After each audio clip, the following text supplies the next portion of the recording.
파워포인트를 넘어서 제가 그냥 말씀드리겠습니다. 선생님도 잘 아시고 정치의 본분이 무엇입니까? 정치의 본분은 국민을 편안하게 하는 것입니다. 그게 정치 본분이고 우리가 보통 안민이라고 그러죠. 그런데 오늘의 정치인은 여러분 보시기에 편안한 정치를 하신 겁니까? 나라가 국민을 걱정하는 겁니까? 오히려 나라는 정치인들은 나라를 힘들게 하고 국민이 나라의 안위와 삶을 걱정하는 나라가 됐습니까? 이거는 여러분들이 말씀드리지 않아도 자세히 알 겁니다. 정치라는 것은 최대 다수의 최대 행복을 위해요. 최선의 대안을 모색하고 그 다음에 여기에도 최고의 인재들이 모여서 함들이 의사결정하는 과정이라고 했는데 과연 우리 정치는 그런 정치 형태를 보이고 있는 것인지 되묻지 않을 수 없습니다. 오늘 주제가 시대의 정신이기 때문에 그럼 시대의 정신은 뭐냐? 시대는 그 시대에 요구하는 가치및 철학 이렇게 보통 학자들이 정의했고 이것은 학자 정의한 게 제가 정의한 겁니다. 한 시대의 문제를 부탁하는데 필요한 정신이다. 근데 왜 시대 정신을 강조하느냐? 시대 정신은 현재 우리가 살고 있는 시대의 절박한 상황을 해결하는 가치가 들어있어야 돼요. 그래서 시대 정신이 중요한 거고요. 그 시대 정신은 현재 절박한 문제뿐만 아니라 미래까지 이어지는 국가 정신을 이어지는 그런 철학 가치를 가져야 된다. 그렇게 생각하고 있습니다. 그러려면 시대 정신을 누가 실천하느냐? 물론 모든 국민이 마음을 공유하고 공감하고 해서 시대 정신을 이끌어가는 사람이 필요하죠. 그것이 대통령이고 지도자가 되겠습니다만은 과연 우리 시대의 대통령은 우리 시대의 정신을 맞게 운영하고 있느냐? 이런 문제에 한번 생각해 보시면 알 수가 있을 겁니다. 사실 대통령의 기본 역할은 무엇인지 국가의 역할이다 하죠. 그것은 뭐니 뭐니 국가의 안보입니다. 현 시대의 국가 안보가 우리에게 어떤 상황을 초래하고 있습니까? 정말 악한 사태를 경험하면서 우리가 눈으로 보면서 우리 시대와 우리 현실 겹쳐지는 이유가 뭐겠습니까? 바로 우리 시대의 안보가 무너지면은 그 나라의 경제 번영도 우리 민족의 흥도 사라지는 시대입니다. 그렇기 때문에 안보가 중요한 것이고요. 안보가 있어야 국민이 편안한 삶으로 실현이 되는 겁니다. 근데 우리 정치인들이나 요즘 우리가 보는 우리 주변의 지도자들 보면은 국가 안보는 거꾸로 가고 있는 이런 상황을 보이고 있습니다. 자, 그러면 이런 상황에서 우리는 어떤 상황이 지금 처해 있다 생각하고 계신지요? 사실 많은 사람들이 한국의 상황은 모든 것이 종합된 퍼펙트 스톰의 상황이다. 우기가 고조돼가지고 언제 어떻게 몰려올지 모르는 그런 상황에 직면해 있다는 사람들이 많습니다. 특히 학자들 중심으로 이런 얘기를 많이 합니다. 그럼 이 시대에 맞는 이런 상황의 시대 정신은 무엇이 될까요? 저는 2021년 시대 정신을 탐색하기 위해서 몇 번이 전문가 회의도 해보고 제 나름대로 조사도 해봤습니다만은 이게 찾기가 상당히 쉽진 않았어요. 우리 그 문재인 대통령은 시대 정신을 뒤에는 평등하고 과정은 공정하며 결과는 정의로울 것이라고 했는데 현재 시간이 많이 지나서 4년이 훨씬 지나서 오늘 현실을 보면은 지혜는 불평등했고 과정은 불공정했으며 그 다음에 정의는 부정했음을 여러 사례에서 볼 수가 있습니다. 제가 사례를 엄청나게 많이 준비를 해왔는데 시간이 감자서 이걸 생략을 하겠습니다. 지금 우리 정부 지도자는 국민이 함께 하면서 미래를 나가는 길을 제시하고 미래 발전을 유발하는 국민의 공감 능력을 확산시키면서 나가야 되는데 우리는 과거에 빠져가지고 미래 한 발짝도 나가지 못하고 그리고 과거에 매몰되어서 거기 싸우고 그 다음에 국민 심까지 빠져버리고 더군다나 군인 정신이나 국민 상무 정신이나 역사 의식이나 이런 것까지 전부 다 허물어버리는 이런 시대에 살고 있습니다. 그래서 기존에 형성된 우리 아름다운 전통, 또 강력한 전통 이런까지 무시해버려서 그걸 파괴해버리는 이런 상황에까지 와 있다 생각이 듭니다. 과거 회의적 국정 운영을 하다 보니까 미래 지향적 정책을 개발할 수도 없고 우리 지금 AI 시대, 또 포스트 팬데믹이라고 팬데믹 이후에 세상이 바뀝니다. 문명이 대전환입니다. 패러다임이 완전히 바뀐 시대에 우리가 들어서고 있는데 거기에 대한 준비가 안 돼 있습니다. 그린 뉴딜이라고 하는데 그린 뉴딜에는 이런 것을 담지 못하고 있습니다. 그래서 그걸 자세히 보면은 우리 미래 시대는 상당히 암울하다 이런 생각을 갖고 있습니다. 그래서 오늘날 우리가 등난 일자리 문제도 그럼 어디서 누가 만들어주는 것입니까? 기존의 일자리를 없애버리고 있습니다. 또 사회양파, 좌파 정부는 사회양파를 축소한다고 했지만 결과 사회양파를 확대시켜놨고요. 재정 건정처럼 말할 수 없이 퍼플린 정책으로 재정은 더욱더 악화됐습니다. 국부는 어떻겠습니까? 제대로 형성되지 못했죠. 우리 유출되겠죠. 기업들은 국내에서 사업을 하지 않습니까? 여기 이한일 회장님 계십니다만은 전부 다 나가려고 합니다. 대한민국에서 기업하기는 하늘의 별따기만큼 힘들다고 합니다. 이것이 오늘의 시대 상황입니다. 그러면은 우리가 2021년 이 시점에서 시대 정신은 무엇일까요? 그리고 다음번 대통령이 된다면은 그분은 시대 정신을 어떻게 정립하고 나가야 될까요? 제가 보기에는 우리가 문재인 정권을 보면서 또 그 같은 유의 정치 지도자를 보면서 그 사람들에게 제 한마디 딱 평가하면은 염치가 없는 분들이다. 이분들은 염치가 없는 정치를 하고 있다.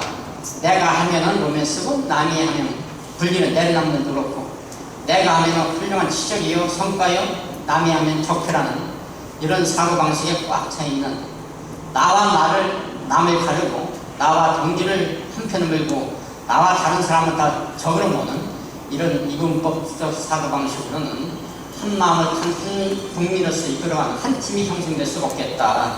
이런 상황에서 우리 국민들은 다음 시대 정신은 어떻게 볼까요?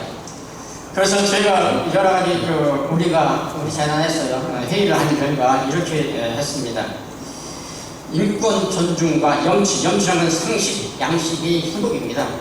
염치에 바탕한 공정, 정의, 안전. 이 안전이 됐냐면 국방의 문제도 있고 팬데믹 같은 질병 감염병에 의한 세계적 팬데믹 현상에 대한 대책이 있고 각종 사고가 이럴수록 많이 나는 경우가 없기 때문에 안전이 국민들로서는 가장 희구하는 시대 정신이 아닌가 이런 생각을 하고 있습니다. 그래서 국민들 입장에서 거꾸로 보니까 여론조사를 볼 때 기회와 노력에 대해서 정말 공정하게 배분했느냐, 성과에 따른 공정한 배분이 이루어지느냐, 또 범죄 비리는 엄정하게 조치하고 처벌했느냐, 전부 다 그 반대 현상을 보였다고 생각이죠. 그 다음에 질병으로 안심이 되느냐, 이런 얼마 전에 신문에 얼른 다 보도됐습니다만 백신 확보율도 그리고 OECD 국가 중에서 우리가 제일 꼴찌고 인단 접종률도 꼴찌에서 헤매고 있고 이런 상황에서 감염병에 대한 국민들이 두려움이 얼마나 큰 것을 알 수 있고요. 아스트라제네카에 대한 인기가 별로 없는데 그나마 맞아야 되겠다고 해가지고 아스트라제네카 맞다는 사람들이 줄 수 있는 상품입니다. 여기서 또 하나의 시대 변화가 하나 있습니다. 젊은이들의 등장입니다.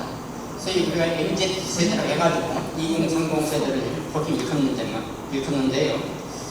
이분들이 생각하는 이 젊은 순간은 공정의 관점이 바뀌었습니다. 저희 좌파라는 사람들의 보는 공정의 관점은 평등입니다. N분의 1이에요. 배분도 평등입니다. 그것도 N분의 1입니다. 젊은이들은 그렇게 생각하지 않습니다. 정말 내가 일한 만큼, 내가 성의를 다해서 노력한 만큼, 그 성과를 낸 만큼 그것을 보상받아야 되는 거 아니냐. 동일 임금, 동일 노동 이런 상황이 많이 유행되는 용어가 있었는데 걔들은 그렇게 생각하지 않습니다. 젊은이들은 동일 가치에 의한 노동, 그만큼 동일 가치의 성과를 냈느냐, 가치를 중심하고 성과를 중시합니다. 그래서 사고방식이 완전히 바뀌었다. 그래서 우리가 보통 말하는 용어도 시대의 변화에 따라서 바뀌어야 되지 않는가 생각이 듭니다. 그래서 젊은이들은 투명성, 공정성 이런 것은 우리 기성세대하고 완전히 차원을 달리하는 거죠. N분의 1이 평등이 아니라 N분의 1이 노력에 대한 성과에 대한 대부분 공정하고 그것을 공정한 평등한 공정을 보고 있습니다. 자, 그러면은 오늘 주제 대통령의 문제로 한번 넘어가겠습니다. 자, 대통령의 자격과 시대적 과제라고 제가 제목을 달아봤는데요. 대통령 자격은 어떤 사람이어야 될까요? 저희 순수한 저 개인 생각입니다만은 대통령의 경우는 국민을 사랑하는 마음이 우선입니다. 자격이. 그 다음에 대통령이 자격이 될 사람 자기 수양이 철저해야 됩니다. 누가 시켜되는 그러니까 자기가 스스로 자기 수양 못하고 철저한 자기 관리를 하고 난 다음에 대통령이 나서야 되는데 우리가 그런 인식을 갖고 있는지. 그 다음에 우리를 이끌어가는 기본은 헌법입니다. 모든 대통령은 선서할 때 헌법을 준수를 선언합니다. 근데 하고 나서는 다 달라지죠. 헌법 준수의식이 철저해야 됩니다. 그 다음에 우리가 이만큼 올라온 것은 세계 제2차 대전 이후에 유일한 선진국이 된다라는 대한민국 혼자뿐이라고 누누이 강조했고, 뭐 엊그저께 웅스타트에서 대한민국을 대도국의 선진국으로 올려둔 것 이전에 저희가 출장을 나가고 OECD 카운슬의 멤버에 가입될 때부터 선진국 대우를 받았어요. 그 전과 후는 엄청나게 차이가 있습니다. 출장을 많이 가져온 사람들은 압니다만. 그런데 우리는 지금 역사를 대한 그런 성과를 훌륭한 민족인데도 불구하고 역사를 좀 폄하하고 역사에 대한 자존심이 무너지고 있습니다. 이런 시대에 우리가 살고 있어요. 거기에 국가 안보, 투천 애국심 이런 사람을 가진 분이 우리 대통령이어야 된다. 우리가 대통령을 경험하면서 느낀 것이 이런 대통령이 자격이 주어진 사람이 되어야 됩니다. 제가 지금 퇴직 후에 한반도 선진화대에서 지금 봉사와 같은 일을 하고 있습니다만 거기는 정책연구소입니다. 그 파운더인 창립자인 무이공 박세 선생이 지도자의 길이라는 말을 한 적이 있어요. 지도자의 길이 뭐냐? 지도자의 덕목이라는 항목에 들어가면 아까 말씀드린 애인과 수기, 국민을 사랑하는 마음과 자기 철저한 자기 관리. 두 번째가 비전과 강작. 국가의 지도자는 비전을 제시할 수 있는 국가 철학을 갖고 있어야 되고, 자기가 구체적으로 다 모르지만은 흐름을 파악하는 동향과 그다음에 큰 개발적 틀을 알 수 있는 방향을 갖고 있어야 되고, 세 번째, 전국인 인재를 널리 구해서 그 사람들이 쓰고 썼으면은 그 사람들이 맡겨서 그 사람들을 선청해서 듣고 실행하는 이래야 되고, 그 다음에 이런 여러 인재와 함께 일을 해서 이룬 성과는 자기 성과가 아니라 동료들의 성과고, 그리고 자기가 할 일은 다음 대통령에게 일하기 좋은 환경을 만들어주는 것이 지도자의 덕목이 되겠습니다. 과연 우리 시대에 이런 덕목을 가진 대통령이 있었습니까? 제가 보기엔 몇 분 있었습니다.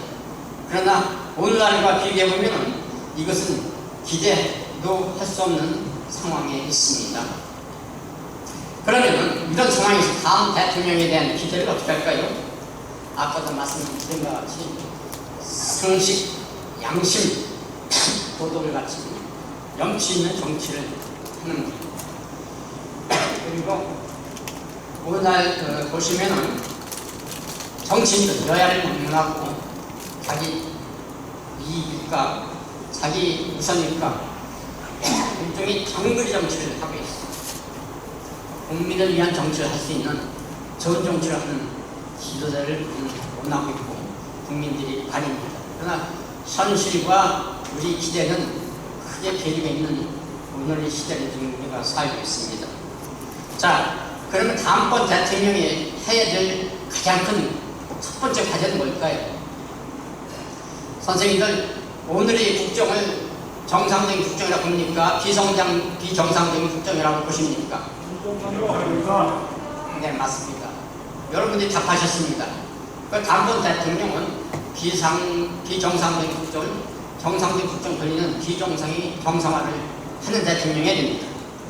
그래서 자유민주공화 체제, 아까도 어느 강연 선생님이 말씀하시면은 자유를 지켜내는 그런 헌법 정신을 지켜내는, 지금 헌법 정신이 거의 사라지고 있는 그 복원하고 발전시키는 대통령, 이런 사람이 우리가 다시 기대하고 있고, 그래서 여기에 기초해서 저희가 다음번 대통령이 한다면은 몇 가지 국가 전략과 정책 과제를 한번 살펴봤습니다. 저는 5대 국가 전략으로 한번 정의해봤는데 제일 첫 번째가 국가안보. 좀 허물어진 국가안보 체제의 보급 및 강화를 해야 되겠고, 지금 안보라는 개념은 순수 국방안보뿐만 아니라 경제 기술 안보까지 있고요, 질병 안보까지 있고요, 에너지 안보, 식량 안보, 다 우리에게 한꺼번에 몰려든 안보 개념입니다. 근데 우리에게 더 와닿는 것은 지금 국방안보가 너무나 형편없습니다. 군인 정신도 그렇고 곳곳에 해군이나 공군, 해병대단이 보면은 육군은 더 말할 것도 없고, 과연 그분들이 만약 사태 발생되면은 어떻게 우리가 대처할까? 국민들이 먼저 싸웁니다. 저를 비롯한 나이든 사람들이 오히려 총을 들고 일선에 나가겠다는 사람들이 많습니다. 과연 오늘의 군인 정신이 이런 다짐이 있을까요? 그리고 현역 장교들이 정말 생명을 걸고 나를 지킬 수 있을까요? 이런 의문을 갖게 하는 것이 오늘의 현실이 아닐까요? 물론 우리 군인들은 나를 지켜낼 겁니다. 북한하고는 기본적으로 달립니다. 우리는 이겨내고 자유민주주의 통일을 할 수 있는 저력도 있고, 우리 국민들은 무기 때 애국심을 발휘하는 저력이 있기 때문에 저는 우리 국민들, 군인들을 믿습니다만은, 그래도 허물어진 국방부 체제의 재정립이 시급하다 할 것 같고요. 두 번째, 우리 시대는 좀 어떻습니까? 국민이 하나로 단합됐습니까? 분열이 있습니까? 어느 시대든지 분열과 갈등이 있습니다만은 이 시대는 그 도가 너무 심한 것 같습니다. 그래서 국민들 통합을 유도하는 소용의 정치, 통합의 정치를 해놔야 되겠다는 생각이 듭니다. 세 번째는 국가 운영입니다. 국가 운영을 지금 현재는 국가가 모든 것을 다 하려는, 다 하고 있습니다. 입법사가 행정이라는 생동 분립이 무너진 지는 오래됐고요. 권력기관이 한 사람의 독점으로 이루어지고 있고, 그래서 모든 것이 국가 조절을 하기 때문에 민간의 창의성이 유발되지 않습니다. 그래도 대한민국의 그 기업들은 해외에서 열심히 일해서 그 국력을 지키고 또 중상층을 육성하는 데 기회가 있습니다만, 기업들은 완전 다른 기업 쪽으로 바뀌고 있습니다. 분위기가 바뀌니까 기업인들이 필요를 찾지 못하고 일자리를 창출하지 못하고 있습니다. 그래서 국가 주도에서 민간 주도로 시스템이 바뀌어야 된다. 이것이 세 번째 제가 생각하는 국가 전략이 되겠고요. 네 번째가 편향된 이념이나 실행의 정치가 아니라 국가 발전과 국민 삶을 위한 정책으로 전환돼야 된다. 자기편 안 먹기식, 자기편 잘 주기식, 자기 이념에 따른 정책, 이런 것이 아니라 정말 국민을 위하고 국민 삶과 미래의 행복을 이끄는 그런 정치를 해야 되겠다는 것이 제 네 번째 생각이고요. 그 다음에 오늘날 우리가 코로나19에서 우리가 상당한 어려움을 겪고 2년째 접어들고 있습니다만, 지금도 그 책임자는 누군지는 모르고 원인 규명도 잘 안 돼 있고 그렇습니다. 그래서 모든 분야, 코로나뿐만 아니라 모든 분야에 책임투자 분립을 통한 대응력 제고가 중요하지 않는가. 코로나 감염병도 아마 누군가 컨트롤이 분명하고 책임체제를 물었으면 오늘같이 이런 사태는 벌어지지 않았을 것이다, 저는 생각합니다. 이런 바탕에 그럼 대선은 어떻게 해야 되느냐, 이건 제 개인적으로 생각을 해본 겁니다. 제가 구체적으로 선거 전략가가 아니기 때문에 우리 회장님이 말씀 주셔서 나름대로 또 공무원 입장이고 배운 입장에서 정리를 해봤습니다. 우선 선거에는 3대 변수가 있습니다. 정당, 구도, 인물, 이슈, 이것을 3대 구도라고 하는데, 여기서 정당을 보면 지금 국민이 보시면 저기 표가 나와 있네요. 자, 보시면은 지지율이 어떻습니까? 지금 더불어민주당은, 여당은 사실 온갖 정책 실패를 했고 자기 독선과 고집을 피운 정책을 했기 때문에 국민들이 많이 알렸습니다. 물론 그분들 지지하는 분들 많이 있습니다. 현금 퍼퓰리즘이라든가 뿌리 있게 있습니다만은, 그런데도 불구하고 야당이 지지율이 그 밑에 들고 있습니다. 이것은 무엇을 의미할까요? 아직도 현재 야당은 아직까지 제정신을 못 차리고 있다, 이런 생각을 하고 있고요. 보면 대통령 직무수행 평가가 나와 있는데 대통령 직무수행표가 41%나 되고 있습니다. 말년에 41%는 엄청나게 높은 겁니다. 우리가 한번 생각을 해봐야 됩니다. 야당이 제 몫을 한다면은 이렇게 되겠습니까? 물론 여기에 몇 가지 변수가 있습니다. 지금 코로나로 상당히 우위 국면에 있고요. 이런 우위 국면에면은 현 집권 세력에 대한 국민 지지가 높아집니다. 왜냐하면 우위를 부과할 주체는 무엇이면 현재는 그분밖에 없기 때문에 그런 또 하나이고요. 그 다음에 이제 문정부에 있던 두 분이 대선 후보가 국민힘에 입당하면서 여기에서 문 대통령 지지 세력이 결집하는 현상, 이것도 작용을 한 것을 보고요. 그 다음에 40대가 의외로 사실 지지율이 40대가 보면 훨씬 높지 않아요. 어느 계층보다도 40대는 코로나19 이후에 가장 수혜를 받는 계층입니다. 우리가 소득주도 성장할 때, 최저임금 인상할 때 그 사람들은 최저임금 계층이 아닌데도 불구하고 최저임금 계층 올라가니까 급여가 올라갔고요. 그 다음에 52주 시간제 하면서 제 시간에 퇴근하고요. 등등 해서 이 사람들이 가장 큰 수혜 계층이기 때문에 이 사람들이 정책에 의한 지지를 받고 있다, 이렇게 볼 수 있겠습니다. 그러지만 다음 장을 보시면은 그래도 국민들은 다음 대통령은 변화를 했으면 좋겠다, 이런 게 압도적입니다. 다음 대통령 선거 결과 이들 한번 보시면 최근 14일을 보시면은 현 정권을 유지해 여당과 당선이 좋다는 것보다 현 정권 교체를 위해서 야당 후보가 당선이 좋다는 것이 높습니다.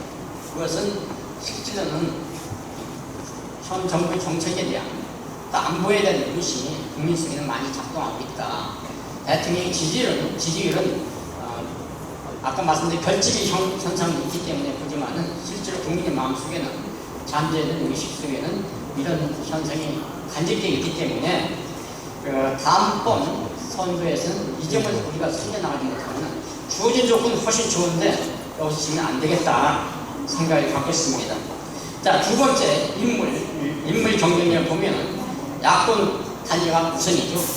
누가 뭐래도 지금 국민힘이나 야당이 저렇게 사고를 모여두고 서로가 싸고 찍고 하더라도 마지막에 야권 단일화만 이루어진다면 누구든지 그 사람이 될 확률이 높다. 물론 그 사람이 확률이 있다는 것이지 된다는 뜻이 아닙니다. 되려면은 그만한 준비와 철저한 작업과 전략과 이행이 따라야 되는데 과연 이 점이 가능할까 적지 않은 의심이 듭니다. 세 번째가 이슈, 비전, 경쟁력인데 이건 아주 상대적으로 유리합니다.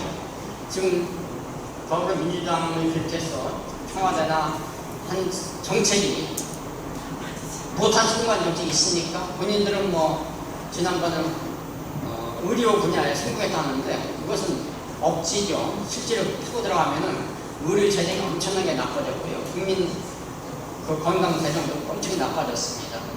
그래서 이 분야도 그 재정 소요는 다 빼고 실적만 듣는데 실제로 들어가면은 사실 가용 진료를 유발하는 그런 정책이었지 진료에 내실을 취하는 정책은 아니었다.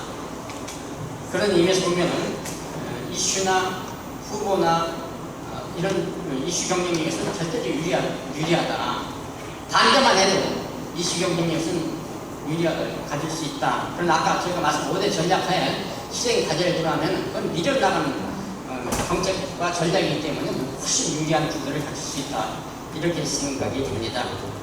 그래서 이런 상황 조건에서 대선 후보는 누가 되어야 되느냐? 누가 될 것도 없이 무조건 단일화입니다. 야권에서는 단일화가 돼야 이길 수 있는 가능성이 높다. 이긴다는 뜻이 아니라. 그 다음에 그러려면 경선 결과 후보의 단일화는 물론이고 그걸 승국하는 단일화해야 되겠죠. 승국하는 것은 물론이고 야권 전체가 큰 빅텐트를 쳐가지고 하나를 모이게 해서 한 배를 타야 됩니다. 정당이 달리더라도 한 배를 타면 됩니다. 그래서 정당을 딱 하느냐 이거 쌀 필요 없이 큰 방에서 담론을 나간다 한 배만 타면은 이것은 우리가 감성이 높다 이렇게 생각할 수가 있고요. 그럼 이러기 위해서 국민의힘, 제일 1당이 국민의힘이기 때문에 국민의힘에 대해서 잠깐 말씀드리면 국민의힘에 대한 지지가 국민 이미지가 바뀌어야 됩니다.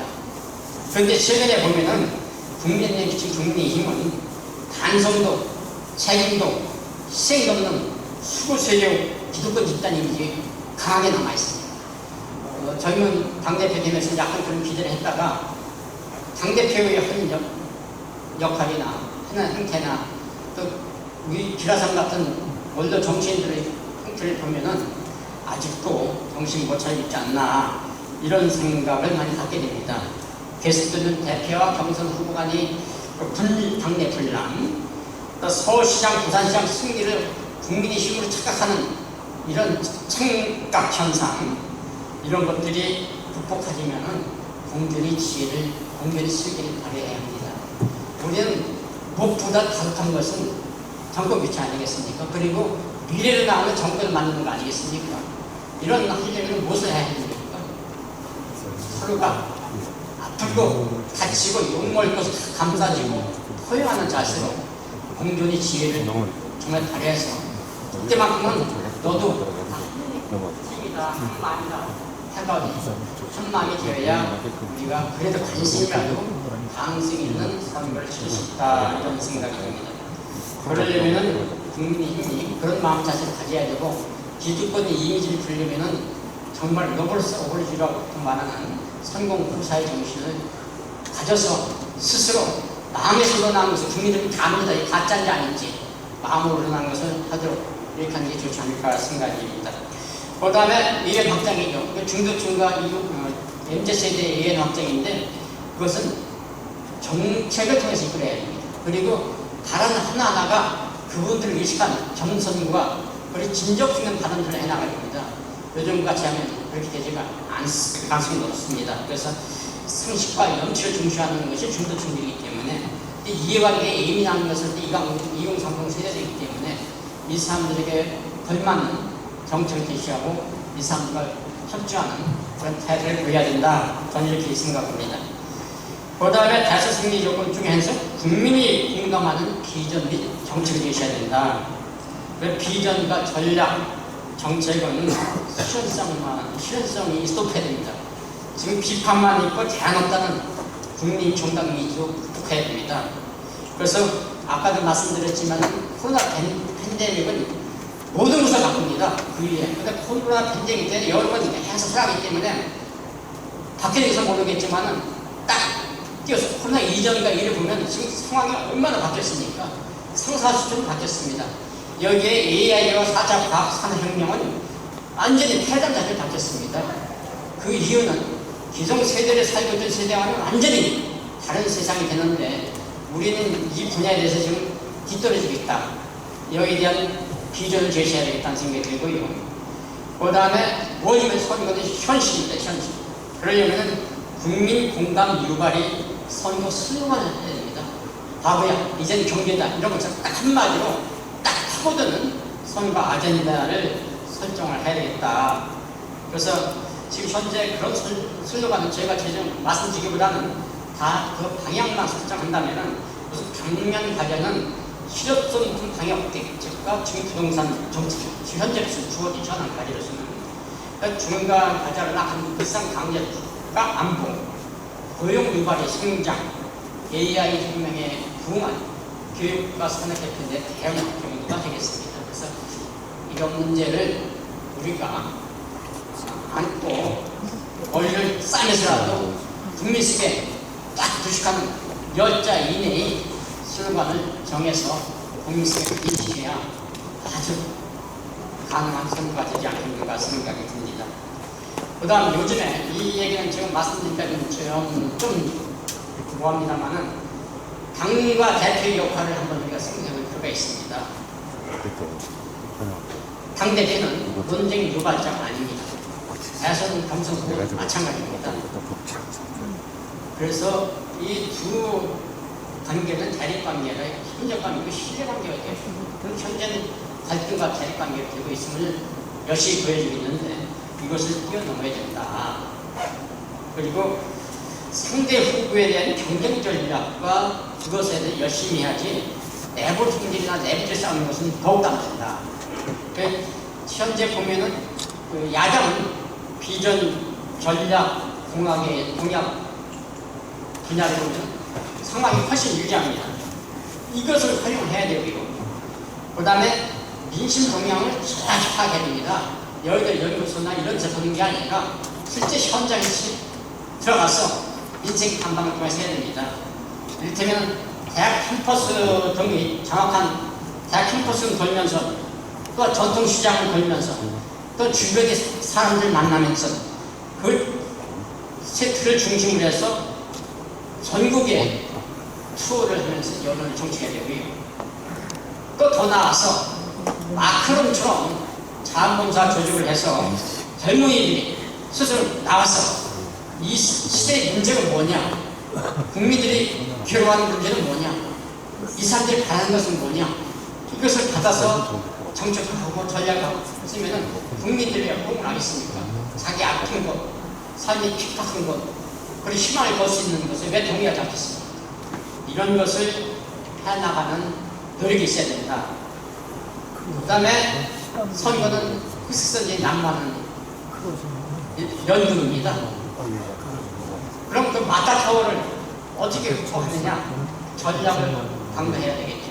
정정당당하게 대응하는 전략이지 투자권 말씀하여서 100.100패다. 상대당은 여기에서는 훨씬 위 경쟁력을 갖고 있기 때문에 그런 전략으로 해서는 100.100패를 할 것이라고 봅니다. 그래서 상대당에 대한 엎어지기 전략에 넘어가지 않는 정정당당한 대응 전략을 갖게 될 거다 하는 생각이 들고요.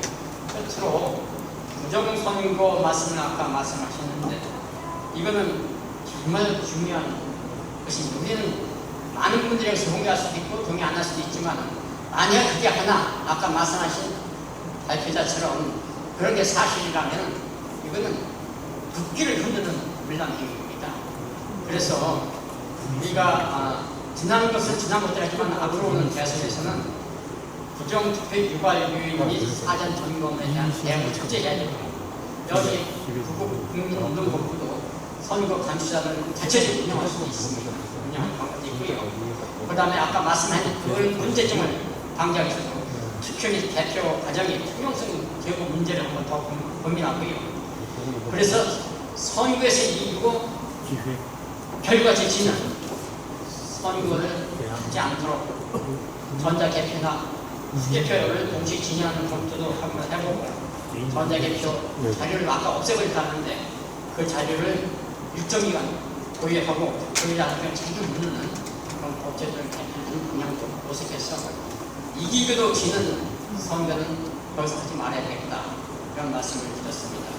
제가 시간 때문에 제 시간이 너무 지루할 것 같아서 간단하게 말씀드렸습니다만 혹시 저한테 질문하실 게 있으면 질문해 주시면 고맙겠습니다.